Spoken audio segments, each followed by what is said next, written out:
j'espère que vous allez bien. Moi ça va très bien, mis à part qu'il fait hyper chaud, mais je crois que nous sommes plusieurs à souffrir de ça en ce moment, je pense. Je suis très contente de vous retrouver dans cette vidéo. Je pensais que ça faisait beaucoup plus longtemps que ça en fait, que j'en avais pas fait une. Mais j'ai vérifié et j'ai vu que la dernière fois c'était le 1er mai, donc ça va encore. Depuis le 1er mai, j'ai lu 11 livres. En tout cas, ceux que j'ai choisi de vous présenter ici, parce qu'il y en a certains que j'ai lus pour le travail ou autres, et que voilà, et dont je ne vais pas vous parler, parce que voilà, je pense pas que ça va vous intéresser, et ça ne m'intéresse pas non plus trop d'en parler ici. 11 livres, déjà, on a de quoi faire. Il y a beaucoup de fiction, pratiquement que de la fiction dans ces livres-là, dans ces lectures, et du coup, je suis très contente de ça, parce que si je me souviens bien, c'était aussi mon intention pour cette année 2024, c'était de me remettre à lire un peu plus de fiction, de romans, etc., par rapport aux années précédentes où je lisais un peu plus d'essais. Donc voilà, je me rends compte que finalement, ça se concrétise, c'est ce qui se passe, et je suis contente, parce que ça m'a permis de découvrir de nouvelles autrices ces derniers mois. J'ai fait de superbes lectures. Et ça m'a aussi permis de redécouvrir certains auteurs que je n'avais pas lus depuis quelques années et que j'ai eu du plaisir à retrouver, et ça c'était chouette aussi. Donc sur les 11 livres, il y en a 4 que j'ai lus en anglais, 2 ont été traduits et 2 autres pas encore, et 7 que j'ai lus en français. Du coup, je vais commencer par les livres que j'ai lus en anglais. Le premier, c'est Green Dot de Madeleine Gray. C'est un livre que je n'ai pas vu vraiment passer sur les réseaux sociaux, dont je n'avais pas vraiment beaucoup entendu parler. Et comment je l'ai découvert? Eh ben, c'était sur le compte Instagram de Gillian Anderson, l'actrice, et qui était en train de le lire et qui disait qu'elle aimait beaucoup. Du coup, moi j'aime beaucoup cette actrice même. Depuis que je suis au collège, depuis X-Files, puis Sex Education. Du coup, je l'adore et j'étais très curieuse de voir quel genre de livre elle aime. En plus, voilà, j'adorais la couverture. J'avais imaginé un roman un peu léger qui se lit bien, feel good, maybe. Même si, bon, je me doutais qu'elle lirait d'après sa revue. J'avais compris que c'était un peu plus qu'un roman feel good, uniquement, en tout cas. Après, j'ai découvert qu'il était traduit en français, alors que j'avais adoré la couverture et les titres en anglais. J'avais pas du tout aimé la version française. Mais après, je dois quand même avouer que le titre en français ne trompe pas par rapport à l'histoire. Alors, Green Dot, je pense que c'est le premier roman de l'autrice, qui est, il me semble, australienne et lesbienne, qui est assez active sur les réseaux sur Instagram. Elle a l'air très cool et assez accessible, et c'est une autrice qui est de ma génération, donc j'étais aussi super intéressée de lire un roman, voilà, d'une femme de ma génération, queer, etc. Je suis désolée si des fois on entend du bruit, mais il fait tellement chaud que j'ai ouvert la porte du balcon, parce que sinon ça va pas être possible. Alors, l'histoire. C'est l'histoire d'une... alors, c'est un bon roman, même s'il m'a beaucoup énervée, mais c'est un bon roman, je m'explique. C'est l'histoire d'une femme, je me rappelle plus quel âge elle a, je crois qu'elle a 25 ans, 27 ans, un truc comme ça, qui vit en Australie. Elle travaille. Et elle est queer aussi, et elle est surtout pas mal aware. Elle est féministe, elle est bien cultivée, elle est bien éduquée, voilà. Et qui va finir par tomber amoureuse d'un collègue qui a la quarantaine et qui est marié. Et du coup, tout le roman, c'est cette histoire-là en fait. On suit leur relation, son évolution, comment ça va évoluer ou pas, comment ça va se terminer ou pas. Et ce qui est intéressant dans le roman, c'est de voir en fait, je l'ai trouvé, je pense que ce qui m'a énervé, c'est qu'il était très réaliste, en fait, peut-être trop. Euh, et ce qui était intéressant, c'était de voir un peu ce contraste en fait. Une femme forte, euh, très intelligente, mais ceci n'empêche que voilà, elle va pas forcément être cette femme forte et indépendante, etc. dans cette relation. Et j'ai trouvé que ça reflétait pas mal la réalité, parce que voilà, quand on est amoureuse, ben c'est souvent comme ça que ça se passe. Et je me suis toujours dit que le challenge d'ailleurs d'être une femme forte et indépendante, c'est plutôt quand tu es amoureuse, c'est à ce moment-là où il faut checker est-ce que tu es toujours aussi forte et indépendante. Donc voilà, c'est ça un peu l'histoire. Je sais pas comment est la version française. Il m'avait beaucoup énervé. Il m'avait beaucoup énervé. Enfin, c'est son attitude à elle qui m'avait énervé. Et à la moitié, je crois, je m'étais dit que j'allais l'abandonner, que je ne pouvais plus supporter ça. Mais au bout de quelques jours, je l'ai repris et je l'ai fini. Parce qu'on s'attache quand même au personnage, enfin à elle, à cette histoire. On a bien envie de savoir comment ça va se passer, comment ça va évoluer.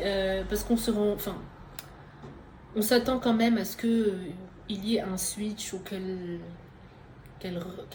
retrouve un peu justement cette force et indépendance et qu'elle va probablement gérer autrement, et c'était un peu cette lumière au bout du tunnel qu'on attendait.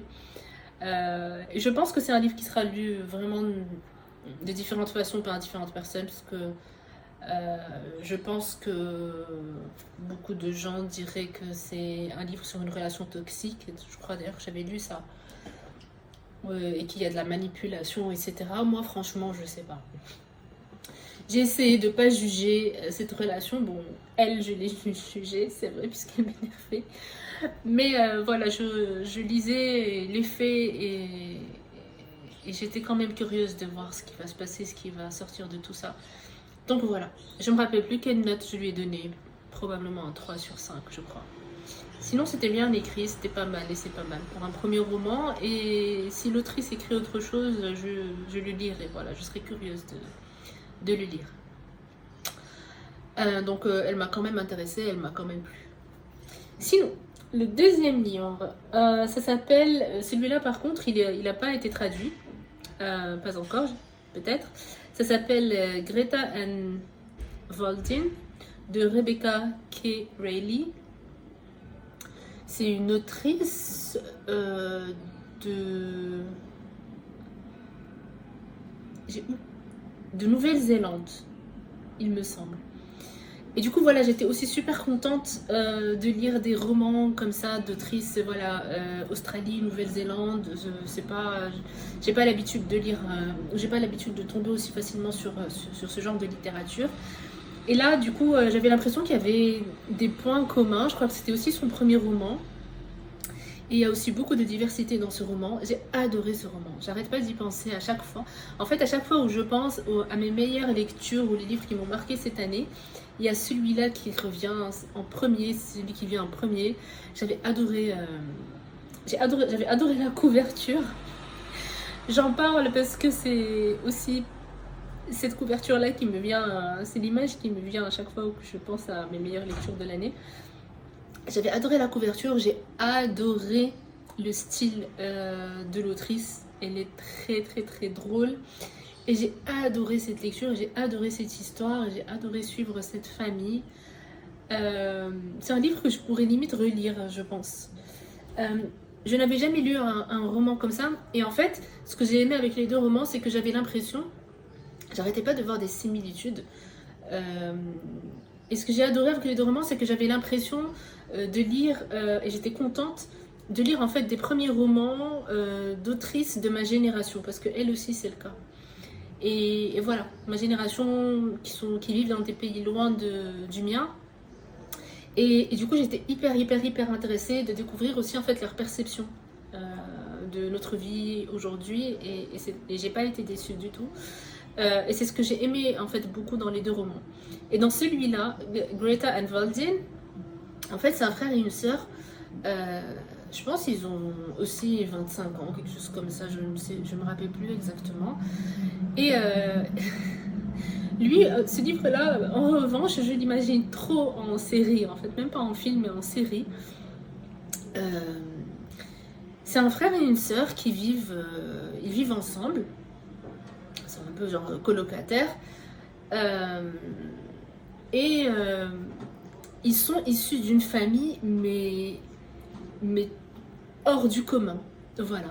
On est dans l'anti-hétéronormatif. Tout le monde, je crois, dans ce roman et dans cette famille est queer. Et j'ai trop aimé, j'ai adoré. J'ai adoré, j'ai vraiment beaucoup aimé parce qu'il y a beaucoup de liberté, il y a beaucoup de possibilités, il y a beaucoup de tolérance. J'ai trop aimé. Et en plus de ça, le frère, Valdin, il est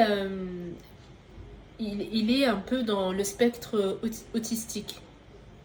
Donc il y a aussi ça. Et c'est un adulte, voilà, qui est hyper intelligent, qui a une vie, voilà, professionnelle, personnelle, etc. Donc, moi, j'ai toujours adoré ces personnages dans la littérature parce qu'ils ont une analyse de leur environnement que j'adore. Il n'y a pas d'interprétation, en fait. On prend les faits et du coup, il y a souvent plein de choses pas logiques qui ressortent ou ils ont des réactions inattendu par le commun de la société. Du coup, il y a ça aussi que j'ai adoré. Et voilà, il y a beaucoup d'idées communes, de tendances hétéronormatives, encore une fois, qui sont challengées dans ce roman et j'ai trop aimé. Voilà, j'ai vraiment beaucoup aimé. Sans que la sexualité ne soit jamais un trait d'identité des caractères. Du coup, j'ai vraiment beaucoup aimé cette histoire. Et en fait, c'est un roman comme on aime, comme ceux que je lisais il y a longtemps et que j'adorais, où les chapitres s'alternent et à chaque fois c'est raconté soit par Greta, soit par Valdin. Et du coup, j'ai trop aimé. C'est un roman qui, je pense, n'est pas court parce que j'ai tous lu en e-book sur la Kindle. Et qui prend du temps un peu, pour moi en tout cas, qui m'a demandé un peu de temps pour les lire, mais c'est un roman vers lequel je revenais tout le temps. Alors, vers lequel j'avais hâte de revenir à chaque fois pour le reprendre et continuer à le lire. Alors, de quoi parle l'histoire ? Il n'y a pas vraiment, si, il y a une histoire, il y a plusieurs histoires. Mais je vois pas trop l'intérêt de vous raconter ici l'histoire, je vous recommande plutôt d'aller le lire sans vraiment tout savoir de quoi ça parle. Parce que voilà, on se retrouve un peu dans le quotidien des deux personnages et qui partagent avec nous voilà, leurs petits challenges, les difficultés de la vie qu'on a tous et toutes, que ce soit au niveau personnel, professionnel, psychologique, etc. Les questions qu'on se pose, les choix de vie qu'on doit faire, les décisions qu'on prend. Pour soi, pour sa vie d'adulte, etc. Donc tout ça est abordé dans ce roman et voilà. Donc il n'y a pas genre une intrigue, mais il y a plusieurs petites intrigues. C'est un peu la vie réelle, quoi. Dans la vie réelle, il n'y a pas genre une grosse intrigue dans notre vie autour de laquelle tourne notre vie, mais on a des petites intrigues tous les jours, toutes les semaines, voilà. Du coup, voilà, j'ai beaucoup aimé et je recommande à fond ce roman pour les personnes qui lisent en anglais et qui aimeraient lire un roman contemporain, différent, qui est très drôle, qui fait beaucoup rire et qui fait réfléchir et il y a beaucoup d'émotions, il y a tout dans ce roman, j'ai vraiment beaucoup aimé. Alors, le troisième, Sorrow and Bliss de Meg Mason, et celui-là il existe en français, ça s'appelle évidemment Martha, je crois. La couverture en français elle est assez drôle. Alors, avec ce roman, c'était un peu une petite anecdote. Alors déjà, Greta Van Valdin, comment est-ce que je l'ai découvert ? Parce que lui non plus, je ne l'ai pas croisé sur les réseaux. Comment est-ce que je l'ai découvert ? Eh bien, c'était grâce au book club, un des book clubs que je suis sur l'application Fable, dont je vous avais parlé dans la vidéo précédente, et qui avait proposé cette lecture commune. Et je connaissais pas du tout. Et je me rappelle, un jour, je m'étais réveillée à, je sais pas, 4 heures du matin, ou encore une fois, au milieu de la nuit. Et j'avais vu qu'ils avaient proposé ce livre. Et j'ai lu un peu, j'ai commencé à lire la première page. Parce qu'on a cette possibilité sur Fable de lire un peu le premier chapitre de chaque livre, etc. Avant de décider si on veut rejoindre le book club. Et du coup, j'ai commencé à le lire et j'ai adoré et tout de suite, je l'ai acheté. Voilà. Ensuite, Sorrow and Bliss. Alors là, il y a 2 anecdotes. La première, déjà, comment je l'ai pris. Je l'ai acheté un peu par erreur. Comme une sorte de pub qui est sortie et j'ai cliqué. Et je l'ai acheté. Il était à 1,99€ ou quelque chose comme ça, ou 0,99€. Et du coup, je l'avais acheté et j'avais vu qu'il y avait des dizaines de milliers de reviews sur Amazon et de très bonnes reviews. Et apparemment, c'est un livre hyper connu, qui est assez populaire et tout. Du coup, je me suis dit, vas-y. Et la deuxième anecdote, c'est que je pensais que c'était des mémoires. Du coup, au début, je l'ai commencé comme en me disant que c'était des mémoires. Mais après, j'ai compris que c'était un roman. Du coup, je l'ai recommencé depuis le début. Et c'était aussi c'était une lecture pas facile.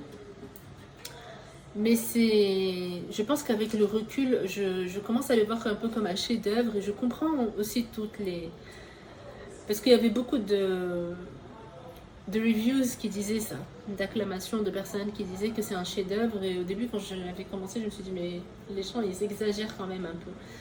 Mais plus je le lisais, plus j'avançais. Et aussi maintenant, plus le temps passe et plus je me dis, c'est un chef-d'œuvre. En fait, alors lui, il existe en français. Et c'est l'histoire d'une femme. Alors déjà, ça commence. Les premières pages ou le premier chapitre, on apprend que c'est une femme qui a 40 ans, qui a fêté ses 40 ans, je crois, genre la veille, et puis le lendemain, son mari l'a quittée. Et puis après, elle fait un retour en arrière et comme ça, on apprend comment elle avait rencontré son mari quand ils étaient adolescents, etc. Mais c'est surtout un livre sur la santé mentale ou les maladies mentales, même, je crois. Parce que voilà, on comprend que c'est une personne qui est dépressive et qui l'est depuis des années et il y a aussi des maladies mentales qui sont héréditaires dans la famille. On comprend tout de suite que sa mère elle était alcoolique, mais elle était aussi un peu... Enfin, on voit qu'il y avait quelque chose qui n'allait pas, quoi, d'un point de vue psychologique. Du coup, je dis que c'est un chef-d'œuvre et je dis que j'ai beaucoup aimé parce que j'ai trouvé que c'était le livre le plus réaliste que j'ai lu sur les maladies mentales. Alors, je vais fermer quand même parce que je crois qu'il y a beaucoup de bruit maintenant.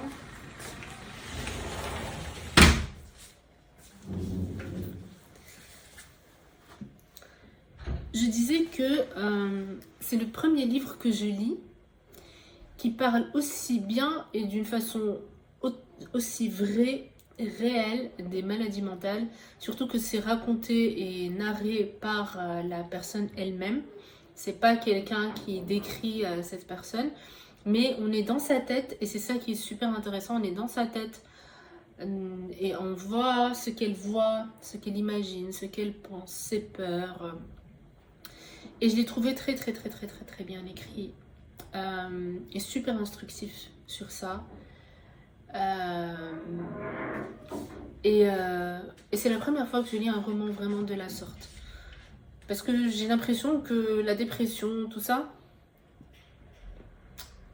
c'était souvent, dans ce que j'avais lu, c'était souvent plus, déjà des hommes, des personnages masculins, je veux dire, et souvent adolescents, où la dépression / mélancolie est souvent présentée sous une forme plutôt philosophique, romantique. Voilà. Alors que là, c'était pas le cas. Et j'ai beaucoup aimé. Voilà. C'était pas une lecture agréable. Je pense que j'ai pris quand même un peu de temps pour le lire et pour me motiver à chaque fois à continuer. Mais c'est un superbe livre et franchement bravo à l'autrice de l'avoir écrit et c'est sûr que je lirai. D'ailleurs j'ai vu qu'elle a 2 autres romans je crois. Mais je ne les ai pas encore lus. J'ai peur que ce soit aussi lourd émotionnellement que celui-là. Et du coup j'attends encore un peu. Et le 4e livre que j'ai lu en anglais qui est aussi traduit, super, c'est The Housemaid, bien sûr, de Freda McFadden, que j'imagine tout le monde connaît. C'est un livre qui a des millions de ratings et de reviews juste sur Goodreads. Donc je pense qu'elle a des millions de lecteurs et de lectrices dans le monde. Et moi, à force de le voir partout sur TikTok, je me suis dit, mais ok, c'est bon, je veux au moins savoir de quoi il s'agit et qu'est-ce que c'est. Du coup, je l'ai lu et c'est un livre qui est gratuit, qu'on peut avoir gratuitement si on a un abonnement Kindle, où on paye genre 9,99 € par mois et on a accès à genre des centaines de milliers de livres dans différentes langues, français, anglais, etc., qu'on paye pas. Donc lui, je ne l'avais pas payé et il y a tous les tomes gratuits, donc c'est cool. Et j'hésite, est-ce que je lis le 2e tome ou pas, je sais pas. J'ai entendu dire que j'ai déjà téléchargé un autre livre d'elle, c'est Never Lie, et apparemment il est énorme et très addictif et que les gens ont fait des nuits blanches pour le finir d'une traite. Du coup, je sais pas si je vais lire Never Lie ou si je vais lire le tome 2 de celui-là. I don't know. Alors, c'est l'histoire, c'est un thriller.